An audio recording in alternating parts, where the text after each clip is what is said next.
வணக்கம். என் பெயர் சுமதி. நான் மும்பையில் இருக்கேன். நான் ஆட்டிசம் மாணவர்களுக்கான ஆசிரியராக நான் பணிபுரிஞ்சிட்ருக்கேன். முதலில் என்னுடைய குலதெய்வத்திற்கு நன்றி.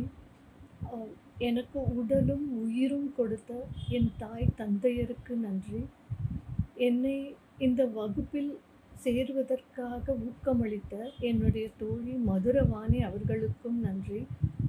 எனக்கு இந்த வகுப்பை அ எளிமையாக புரிய வைத்த அனைத்து ஆசிரியர்களுக்கும் நன்றி.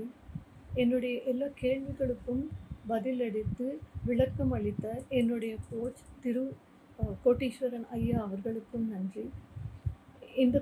இந்த வகுப்பை நான் முழுமையாக படித்து முடிப்பதற்கு எனக்கு உறுதுணையாக, ஒத்துழைப்பாக உதவிய என்னுடைய கணவருக்கும், என்னுடைய குடும்பத்தாருக்கும் நன்றி.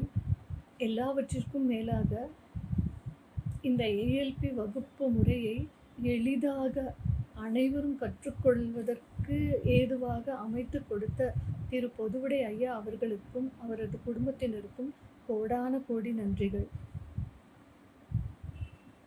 நான் இந்த ஏஎல்பியில் வர்றதுக்கு முன்னாடி வரைக்கும் எனக்கு இதில் எந்த நம்பிக்கையும் இல்லாமல் தான் இருந்தது.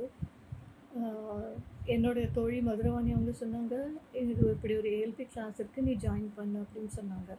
நான் சொன்னேன், "இப்போ நான் அதை படிக்கிற மனநிலையில் நான் இல்லை.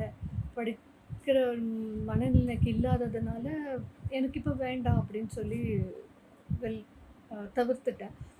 அதுக்கப்புறமா 2வது கால் ஃபோன் பண்ணி கேட்டாங்க, "ஏன் என்ன காரணம்? அப்படி என்ன உனக்கு மனநிலை? நீ தான் பொண்ணுக்கு திருமணம் பண்ணிட்ட. இப்போ நீ ஃப்ரீ தானே இருக்க" அப்படின்னு சொன்னாங்க. அப்போ நான் சொன்னேன், "இல்லை, அங்கே தான் பிரச்சனையே இருக்குது. பொண்ணு பொண்ணோட வாழ்க்கை சரியாக இல்லை. அதனால எனக்கு இந்த ஜாதகம் இதெல்லாம் எதுவும் நம்பிக்கை இல்லை" அப்படின்னு சொன்னேன். அதுக்கு அவங்க அந்த மதுரவாணி அவங்க கேட்ட ஒரே ஒரு கேள்வி என்ன, "பொண்ணு என்ன பண்ணுறா? எங்கே இருக்கா?" அப்படின்னு கேட்டாங்க. நான் சொன்னேன், "அவங்க வந்துட்டாங்க." இவ்வளவுதான் நான் சொன்னேன். உடனே அவங்க வேறு எந்த ஒரு கேள்வியும் கேட்காம ஒரே ஒரு எனக்கு பதில் சொன்னாங்க, "நீ இந்த ஏஎல்பி வகுப்பில் ஜாயின் பண்ணு. உன்னோட வாழ்க்கையே மாறிடும். நீ அதுக்குண்டான பலனை நீ அடைவ. ஸோ தயவுசெய்து இதை நீ ஜாயின் பண்ணு" அப்படின்னு என்னை சொன்னாங்க. நான் சொன்னேன், இந்த மாதிரி ஒரு பொண்ணு வீட்டுக்கு வந்துட்டான்னு சொன்னால் 1000 கேள்விகள் கேட்பாங்க. ஏன், என்ன காரணம், இன்ட்ரெஸ்ட் ஆவல் இருக்கும். ஆனால் இவங்க அதை பற்றியெல்லாம் எதுவுமே கேட்கல. ஒரே ஒரு ரெக்வெஸ்ட் பண்ணாங்க, "நீ கண்டிப்பாக இதில் சேரணும்.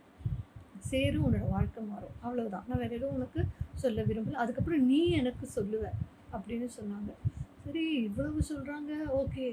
இவங்க கொஞ்சம் ஒரே ஒரு பதிலோடு முடிச்சுட்டாங்க. பொண்ணு எங்கே இருக்கான்ற ஒரு கேள்வியோடு முடிச்சுட்டாங்கன்னு சொல்லிட்டு நானும் இந்த வகுப்பில் சேர்ந்தேன். முதல்ல 2 கிளாஸ் வகுப்பு போயிட்டுருந்தது. அதுக்கப்புறம் படிக்க படிக்க படிக்க என்னையே நான் உணர ஆரம்பித்தேன். எதனால இந்த திருமணம் நடந்தது, அதுக்கான காரணம் என்னன்றது எனக்கு புரிய வந்தது. நானே அனுபவ ரீதியாக கட்டங்கள் போட்டு எந்த கிரகங்கள் எங்கே இருக்குது, ஸோ எதனால இந்த திருமணத்தில் சந்தோஷம் இல்லை, அப்படியே சக்ஸஸ் ஆகலை அப்படின்றத என்னால் உணர முடிஞ்சுது. அப்போது ஐயா ஏன் இந்த ஏஎல்பி இதில் என்ன பிரச்சனைன்றதை மட்டும் ஏன் ஒத்து வராது, 6, 8 இருந்தால் ஒத்து வராது. பட் அப்படி இருந்தாலும் அதுக்கான தீர்வுகளையும் ஐயா ரொம்ப அழகாக மிக தெளிவாக ஆய்வு பண்ணி கொடுத்துருக்காங்க இந்த ஏஎல்பியில். ஸோ அதையெல்லாம் பார்த்து படிக்க படிக்க எனக்கு ஒரு மிகப்பெரிய தெளிவு கிடைச்சிது. ஸோ இதுக்கு முன்னாடி நான் என் பொண்ணுக்கிட்ட எனக்கும் அவளுக்குமே ரொம்ப கான்ஃப்ளிக்ட்ஸ் இருக்கும். எனக்கு டிசிப்ளின் முக்கியன்றதுனால நான் சொல்லுவேன் அவளுக்கு, எல்லாமே டிசிப்ளினாக எடுத்த இடத்துல வைக்கணும், நீட்டாக இருக்கணும், க்ளீனாக இருக்கணும்னு சொல்லுவேன். ஸோ அதனாலேயே எனக்கும் அவளுக்கும் டிசொப்பீனியன்ஸ், அவளுக்கு ஒரு இரிட்டேஷன் இருந்துக்கிட்டே இருக்கும். ஸோ அதனால் எங்களுக்குள்ளே சில வாக்குவாதங்கள் எல்லாம் நடக்கும். ஆனால் இந்த ஏஎல்பிக்கு வந்த பிறகு நான் இதை உணர்ந்தேன். என்னென்னா, என் பொண்ணுக்கூட ஏஎல்பியில் இப்படிப்பட்ட கிரகங்கள் இருக்குது. ஸோ இந்த கிரக காரகத்துவத்தினால அவங்களுக்கு இப்படிப்பட்ட மனநிலை இருக்குது. அதை உணர்ந்தேன். ஸோ அதனால் நான் சொல்கிற விதத்தை மாற்றினேன். நான் மாற்றிக்கிட்டேன். இப்போ இன்னைக்கு நானும் என்னோட மகளுமே வந்து நல்ல எங்க 2 பேருக்குள்ள நல்ல பாண்டிங் இருக்கு. அவளும் வந்து அத வந்து கத்துக்கிட்டு இப்ப செஞ்சுட்ருக்காங்க. ஸோ இந்த பெரிய மாற்றம் வந்து எனக்குள்ள வந்தது, அவங்களுக்குள்ளவும் நான் பார்த்தேன். இது கண்டிப்பா இந்த ஏஎல்பியால மட்டும் தான் முடிஞ்சது. இது வேற எதுனாலயும் இல்ல. இந்த ஏஎல்பிய கத்துக்கிறதுக்கு நான் எவ்வளவு புண்ணியம் பண்ணியிருக்கேன்றத வந்து எனக்கு சொல்ல தெரியல. கண்டிப்பா ஏஎல்பில படிக்கிற அத்தன பேருமே புண்ணியம் பண்ணியிருந்தால் மட்டுமே இதை படிக்க முடியும். தயவு செய்து உங்களுக்கும் இப்படி ஒரு வாய்ப்பு கிடைச்சதுன்னா, இத தவறவே விடாதீங்க. கண்டிப்பா இத பயன்படுத்திக்கங்க. இது ஒரு நிகழ்வு மட்டும் இல்ல. பல நிகழ்வுகள நம்ம வந்து நம்மளே நான் வந்து என்னோட பொண்ணோட ஜாதகத்த எடுத்துக்கிட்டு போனப்ப, 3 பேரு சொன்னாங்க. "அ ஜாதகம் ரொம்ப நல்லாயிருக்கு. உங்க பொண்ணுக்கு செவ்வாய் தோஷம்." இங்க பாம்பேல மகாராஷ்டிரியன் ஒருத்தர் சொன்னாரு. சென்னையிலேருந்து ஒருத்தர் சொன்னாரு.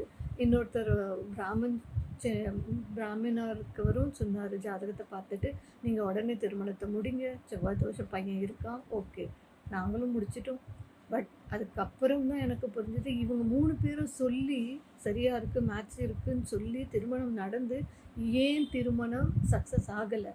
ஸோ இந்த ஒரு கேள்வி என்னை இந்த ஏஎல்பிய படிக்க வச்சது. எனக்கு தெரிஞ்சுக்கணும். எனக்கு வந்து ஏன்? எதனால? இவங்க 3 பேரும் சொன்னாங்க சரியா இருக்கு. ஆனா வாழ்க்கை ஏன் அமையல? சந்தோஷமா இல்ல. இன்னைக்கு அவங்க 2 பேரும் மியூச்சுவல் அண்டர்ஸ்டாண்டிங்ல டைவர்ஸ்க்கு அப்ளை பண்ணியிருக்காங்க. ஸோ இவ்ளோ இது நடக்கிறதுக்கு என்ன காரணம்? எங்கேயோ ஏதோ ஒரு தப்பு நடந்திருக்கு. அது என்ன? அது தெரிஞ்சுக்கிறதுக்காக தான் நான் இங்க வந்து ஆக்சுவலி படிக்கணும்னு வரல. என்னோட பொண்ணோட வாழ்க்கைய பத்தி தெரிஞ்சுக்கிறதுக்காக தான் நான் இங்க வந்தேன். ஆனா, படிக்க படிக்க இத ஒண்ணு மட்டும் நான் தெரிஞ்சுக்கல. பல விஷயங்கள், பல பல பல பல விஷயங்கள வந்து எனக்கு வந்து தெரிய வந்தது. படிப்பு எப்படி இருக்கும்? தொழில் எப்படி இருக்கும்? அ வேலை எப்படி இருக்கும்? நம்மளோட ஆரோக்கியம், உடல் ஆரோக்கியம் எப்படி இருக்கும்? இந்த கிரகங்கள் இருந்தால் இப்படி இருக்கும். அதுக்கேத்த நம்ம எப்படி நடந்துக்கணும்? அப்படின்றத எல்லாமே அனுபவபூர்வமாக என்னால இப்போ உணர முடியுது. ஸோ தயவு செய்து உங்களுக்கு வந்து இப்படி ஒரு வாய்ப்பு கிடைச்சா தவற விடாதீங்க. இப் இந்த 1 மாசம் தான் எங்களுக்கு அந்த வகுப்பு நடந்தது. ஆனா இந்த 1 மாசம் வந்து எனக்கு வந்து ஏதோ ஒரு உலகத்துக்குள்ள போய் வந்து நான் பல விஷயங்கள கத்துக்கிட்டு ஒரு தெளிவான பாதைக்கு போயிட்டு திரும்பி வந்திருக்கேன். அப்படி ஒரு ஃபீலிங்ஸ் இருந்திருக்கு எனக்கு. ஸோ இப்படிப்பட்ட இந்த ஒரு வகுப்பு ஆய்வு பண்ணி நம்ம எல்லாருக்காகவும் செய்து கொடுத்திருக்க பொதுவழி ஐயா அவர்களுக்கு கோடான கோடி கோடி கோடி கோடி நன்றிகள். ஆ இத வந்து எப்படி சொல்றதுன்னு எனக்கு தெரியல.